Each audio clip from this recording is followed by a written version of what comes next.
شروع اللہ کا نام لے کر جو بڑا مہربان ہے رحم والا ہے۔ بیان حضرت ابراہیم علیہ السلام کی مراجعت کا۔ جب نمرود واصل جہنم ہو گیا تو اس کی قوم میں جو لوگ موجود تھے سب حضرت ابراہیم علیہ السلام کے پاس آ کر کہنے لگے کہ آج تک یہ ملک نمرود پلید کا تھا، اب تمہارا ملک ہے۔ حضرت ابراہیم علیہ السلام نے فرمایا کہ مجھ کو ملک گیری سے کچھ کام نہیں، اور یہ ملک ہمیشہ ملک بے زوال کا ہے، اور میں بندہ با زوال اس بے زوال کا ہوں۔ ملک مصر و عجم بادشاہوں کی جگہ ہے، اور ملک شام نبیوں کی جگہ ہے۔ میں تو شام جا رہوں گا۔ لوگوں نے کہا ہم بھی آپ کے ساتھ شام میں جا رہیں گے۔ تب حضرت ابراہیم علیہ السلام شام کی طرف رائی ہوئے۔ روحیہ نامی ایک جگہ ہے، وہاں آپ پہنچے۔ اس ملک اور اس شہر کو رونق بخشی، اور وہاں سے دریائے فرات کے کنارے آپ پہنچے۔ وہاں بھی ایک شہر آباد کیا، اور اس شہر کا نام رقیہ ہے۔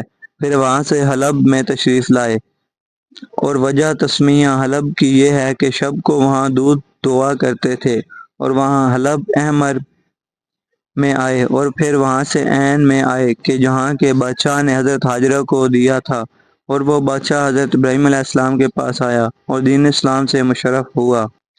اور پھر جو بھی حضرت ابراہیم علیہ السلام کی ملاقات کو آتے وہ دین اسلام سے مشرف ہوتے۔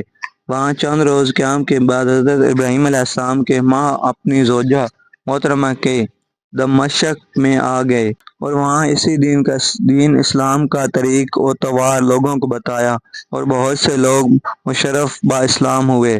اس کے بعد شہر طیب میں وارد ہوئے، اور وہاں کے اہل شہر حضرت ابراہیم علیہ السلام کے آنے سے پہاڑوں میں بھاگ کر چلے گئے، اور جو مسلمان حضرت ابراہیم علیہ السلام کے ساتھ تھے ان لوگوں نے وقت کو غنیمت سمجھتے ہوئے ان کے چھوڑے ہوئے مال و دولت سے فائدہ اٹھایا، اور وہ تمام مال غنیمت لے کر حضرت ابراہیم علیہ السلام کے ساتھ کنعان میں آ پہنچے۔ اور ان لوگوں نے وہاں ایک نہر جاری دیکھی۔ حضرت ابراہیم علیہ السلام نے فرمایا کہ اس کا پانی 7 جگہوں میں جا کر گرتا ہے، میلاد، دکام، اورو، خامیم و زعوم، اور اسی کے ماں دیگر جگہ، لیکن یہاں کے آدمی مرتکب فعل بدردریف ہیں۔ بعض مرد کے ساتھ مرد اور عورت کے ساتھ عورت فعل بد کرتے ہیں، اور راہ زنی کر کے لوگوں سے مال چھین لیتے ہیں، اور یہ لوگ ساری عمر اس فعل بد پر رہے اور پھر مر گئے، اور یہ شہر ستان قوم لوط تھا۔ پھر وہاں سے بیت المقدس میں تشریف لائے۔ تب سائرہ خاتون نے حضرت ابراہیم علیہ السلام کے آنے سے عذرا خوشی 200 دینار فقراء کو تصدیق کیے، اور تمام شہر کے لوگ خوش و مسرور ہو گئے۔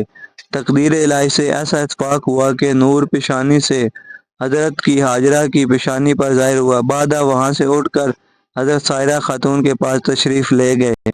تب حضرت سائرہ خاتون نے اس حالت سے واقف ہو کر حضرت حاجرہ کے کان چھد دیے۔ پس حضرت حاجرہ کے کان چھدنے سے اور بھی زیادہ خوبی آ گئی۔ حضرت سائرہ خاتون نے کہا کہ وہ واہ واہ، اس عیب نے تو اور ہی خوبصورتی بخشی۔ پھر غصہ ہو کر ان کا ختنہ کر دیا۔ پھر اللہ تعالیٰ کا حکم ہوا کہ اے ابراہیم علیہ السلام، میں نے تمام زن و مرد پر یہ سنت حاجرہ کی جاری کر دی کہ ساری امت ان کی قیامت تک پیروی کرے۔ حضرت سائرہ خاتون کو اور بھی غیرت پیدا ہوئی، اور حضرت ابراہیم علیہ السلام سے بولیں کہ یہ چیزیں مجھ کو برداشت نہیں ہیں کہ حاجرہ کو کہ کوئی فرزند پیدا ہو اور مجھ کو نہ ہو۔ اور جب 9 مہینے گزر گئے تب حاجرہ کے بطن سے حضرت اسماعیل علیہ السلام تولد ہوئے۔ بعد سائرہ خاتون نے حضرت ابراہیم علیہ السلام سے کہا کہ اگر وہ حاجرہ یہاں رہے گی تو پھر میں یہاں نہ رہوں گی، اور میں یہاں سے کہیں چلی جاؤں گی، نہیں تو ان کو یہاں سے کہیں ایسی جگہ پر جا کر رکھو کہ وہاں میوے اور آبادی اور پانی بھی نہ ہو، تاکہ یہ اچھی طرح سے آرام نہ پا سکے اور میں بھی اس کو نہ دیکھ سکوں۔ حضرت ابراہیم علیہ السلام اس بات کو سن کر بہت متردد اور متفکر ہوئے۔ اتنے میں حضرت جبرائیل علیہ السلام نے آ کر فرمایا، اے ابراہیم، سائرہ خاتون جو کہتی ہیں سو کرو۔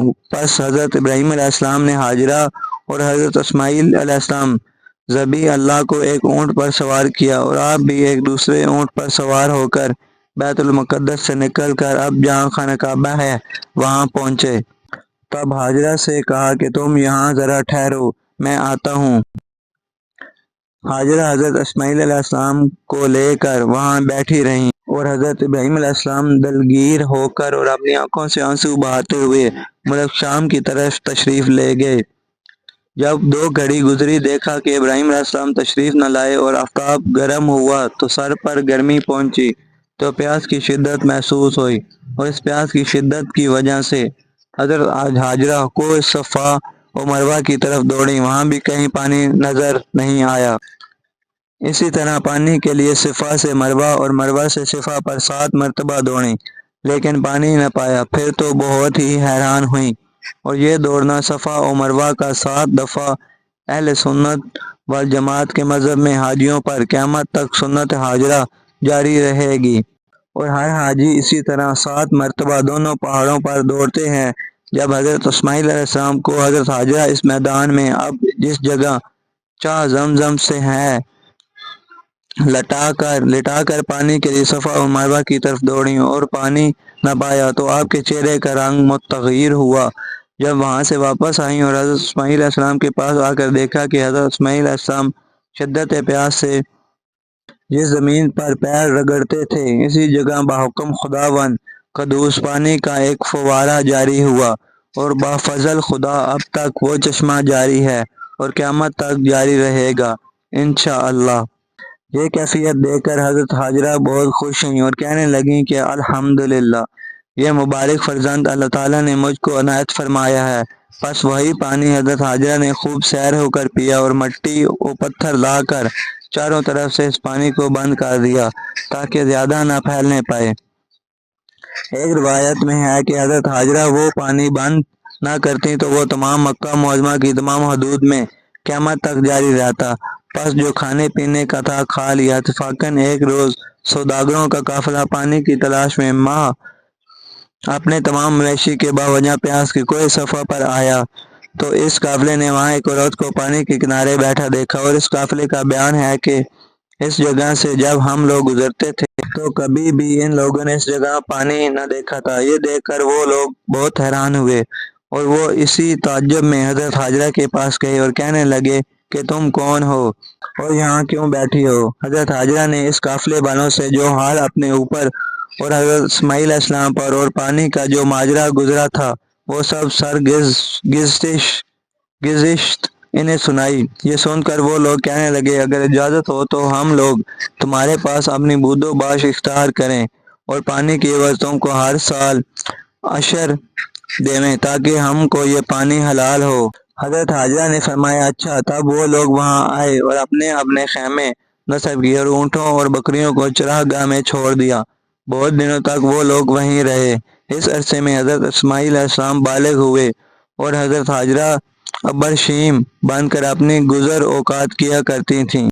اسی طرح ایک مدت گزر گئی۔ ایک روز حضرت خلیل اللہ کو حضرت ہاجرہ اور حضرت اسماعیل علیہ السلام کے دیکھنے کی آرزو ہوئی اور اپنے دل میں کہنے لگے کہ خدا جانے وہ دونوں کس حال میں ہوں گے۔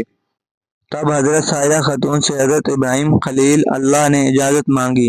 حضرت سائرہ خاتون نے فوراً اجازت دے دی اور حضرت ابراہیم علیہ السلام سے عہد لیا کہ تم وہاں سواری پر سے نہ اترنا اور جلدی دیکھ کر وہاں سے چلے آنا۔ یہ عہد کر کے حضرت ابراہیم علیہ السلام نے بیت المقدس سے نکل کر بیابان کی راہ لی۔ جب مکہ میں پہنچے تو وہاں قوم عرب کو دیکھا کہ اونٹ بکری چراتے ہیں، اور کسی کو دیکھا بیٹھے اور کوئی چلتا پھرتا ہے، اور حضرت ابراہیم علیہ السلام کو کسی نے نہ پہچانا۔ مگر حضرت ہاجرہ دور سے دیکھ کر باغرض استقبال آگے بڑھی اور ان کو نہایت تذک و احتشام سے اپنی جائے رہائش پر لائیں، لیکن حضرت ابراہیم علیہ السلام اپنے عہد کا خیال کر کے اونٹ پر سے زمین پر پاؤں نہ رکھا۔ ہاجرہ نے اسماعیل علیہ السلام کو بلا کر کہا کہ دیکھو یہ تمہارے والد آئے ہیں۔ حضرت اسماعیل علیہ السلام نے اپنے باپ کو دیکھا تو وہ بہت زیادہ خوش ہوئے، اور اس وقت حضرت اسماعیل علیہ السلام کچھ بڑے ہو گئے تھے۔ حضرت ہاجرہ نے حضرت ابراہیم علیہ السلام سے بالسرار کہا کہ آپ سواری سے اتریے تاکہ آپ کے ہاتھ پاؤں دھلوا دوں۔ تب حضرت ابراہیم علیہ السلام نے کہا چلتے وقت سائرہ خاتون نے مجھ سے عہد لیا کہ اپنی سواری سے نہ اترنا۔ یہ سن کر حضرت ہاجرہ نے ایک پتھر لا دیا اس پر پاؤں رکھ کر دھلایا، اسی طرح دونوں پاؤں دھلوا دیے اور اچھی طرح سے ہاتھ پاؤں دھلا دیے۔ اور جس پتھر پر حضرت ابراہیم علیہ السلام نے پاؤں رکھا تھا اب وہ مقام خلائق کا مسلح ہے، جیسا کہ اللہ رب العزت نے ارشاد فرمایا۔ پس حضرت ابراہیم علیہ السلام ان کو دیکھ کر بیت المقدس کو تشریف لے گئے اور حضرت سائرہ خاتون کے پاس مہمان سرا بنا کر خلق اللہ کی دعوت و مہمانداری کرتے تھے۔